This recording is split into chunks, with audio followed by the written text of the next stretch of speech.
David, I must ask you first of all, what does SI and alliances mean? So SI and alliances is systems integrators and alliances. So that's working with some of the largest IT companies in the world, likes of IBM, Accenture, CSE, CGI, Fujitsu, and many, many more. But also some interesting sort of new entrants to the market. So likes of Thales, so some of the defence companies who are moving very much into the commercial space. And some of the new entrants such as Agilysys, who very much come out of the local government space, but looking to expand into different areas. So Virgin Media sees it as an opportunity to work in collaboration with these organisations, either selling with them, selling through them, or ultimately partnering in a different way where they support us in our bids going to market. How do these collaborations benefit those businesses? What's behind all of this? So ultimately, I think now in the sort of complex communication environment, there isn't one single answer. Even the big SIs of this world don't always have the right answers for their client. So it's really about bringing the best breed of different elements of different organisations together to ultimately deliver an end client solution. So it's really about trying to find the best fit between those organisations to collaborate in the market. Obviously, the way that the industry has worked has changed year on year and is in constant change.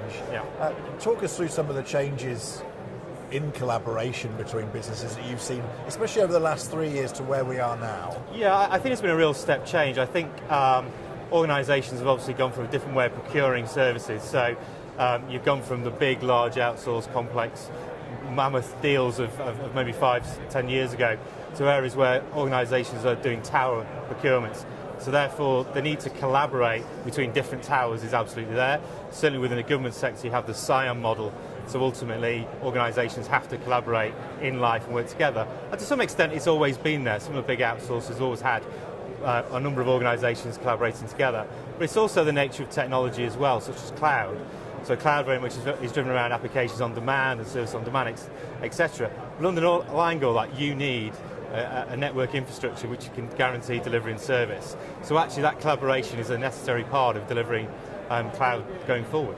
Is it the sheer pace of change that we're seeing in the industry at the moment that's the driver for this, or are there other aspects as well? I think it's a pace of change, but I think it's lots of new entrants. So you've got the likes of Amazon and Google and others bringing in M2M services, application on demand. You can dial up a server with a credit card with a moment's notice. So the IT consumption model is very much changing. And whilst large corporates may not choose to hand off their IT to Google quite yet, what they do want is change the consumption model. So they want an on-demand model, they want flexibility, they want the ability to dial services up and down, and actually how they pay for services are changing too. So price per user, infrastructure as a service is absolutely where the market's going. What advice would you go and give to businesses who are looking to collaborate with others and create these networks? How do you find other partners that will complement you? What are the stages that you have to go through? I think you have to really do some careful analysis in terms of your capability and the overlap with potential partners, and look to try and create the win-wins.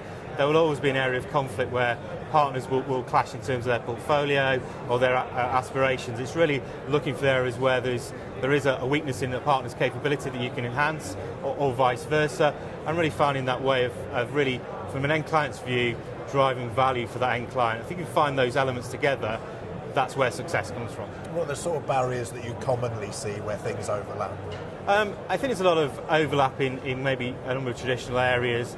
So some of the areas in terms of, for the system integrator, for example, in terms of where IT meets communications is always the link. So beyond the LAN, etc., becomes a complicated area about who owns the control of IT. But equally, SI organisations, IT organisations themselves are trying to move up the value stack more into applications, into business process and other areas. So actually there are less areas of conflict perhaps there were 3 years ago. What have you seen as the impact on the culture within these businesses? Has there been a change in the way that the businesses actually run and operate and people work? No, absolutely. So I think there's a number of factors doing. I think there's a wider change in terms of where IT spend's coming from. So I saw a stat the other day that said, probably 5 years ago, 90% of the IT spend sat within the CTO or CIO function.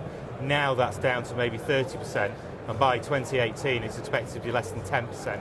So the retail director, the marketing director, whoever, is actually spending money on IT for functional delivery of their core services to their clients. and therefore it's really changed what was an internal function into really a business driving function around IT spend. And therefore, where you engage and how you engage is very much changed because of that dynamic within the organisation.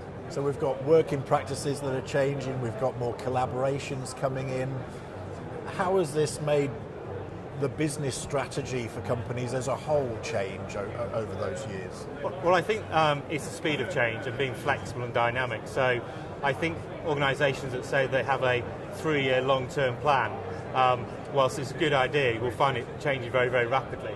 And it's those organisations who continue to evolve and embrace technology will move forward, particularly in areas where their consumer, their end clients, is changing quickly. So consumerisation and the average consumer in the B2C world really is demanding change and a different consumption model. And it's only organisations who really change at the front end to reflect that will be successful. How do you advise businesses to deal with that change? It's a very difficult thing to kind of predict that far ahead at the moment, isn't it? What advice would you give to putting a strategy together, for example? Yeah, I think really staying close to customers is always a key. Put the customer at the heart of everything. And also watch some of the key trends that are coming out of the marketplace that have been driven by a very agile consumer these days, and the likes of Apple and various other people who empowered the consumer in terms of how they use services and Android devices, etc. And therefore that's now bleeding over into the workplace. And it's also look for the next generation.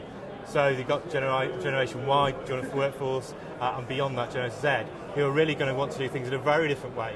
So it's not just about how you serve your customer, it's the talent you attract into your business.